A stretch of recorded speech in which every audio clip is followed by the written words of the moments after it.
ഇത് വിശ്വസിക്കണം. അതായത് ഒരു തിന്മയും നിനക്ക് ഭവിക്കില്ല, ഒരനർത്ഥവും നിന്റെ കൂടാരത്തെ സമീപിക്കില്ല.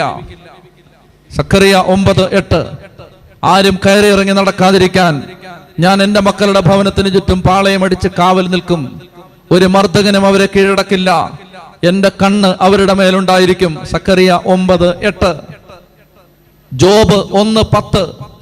അവിടുന്ന് അവനും അവന്റെ ഭവനത്തിനും സമ്പത്തിനും ചുറ്റും വേലി കെട്ടി സുരക്ഷിതത്വം നൽകി. എല്ലാ പ്രവൃത്തികളിലും അവരെ അനുഗ്രഹിച്ചു. അവന്റെ സമ്പത്ത് വർദ്ധിപ്പിക്കുകയും ചെയ്തു. ദൈവത്തിന്റെ മകനെ, ദൈവത്തിന്റെ മകളെ, നിന്നോട് നിന്റെ ദൈവം പറഞ്ഞതാണിത്. പരിയമ്പുറത്തും പറമ്പിലും പഞ്ചായത്തിലും കവലയിലും നിന്നവര് പറഞ്ഞല്ല നിന്റെ ചങ്കനകത്ത് കിടക്കേണ്ടത്, ദൈവം പറഞ്ഞത്. ശ്രദ്ധിക്കാമെങ്കിൽ മനോഹരമായൊരു കാര്യം ഞാൻ പറയാം. ഹൃദയം ദൈവത്തെ കൊണ്ടും തല വചനം കൊണ്ടും നിറയ്ക്കണം. പറഞ്ഞേ, ഹൃദയം ദൈവത്തെ കൊണ്ടും തല വചനം കൊണ്ടും നിറയ്ക്കണം.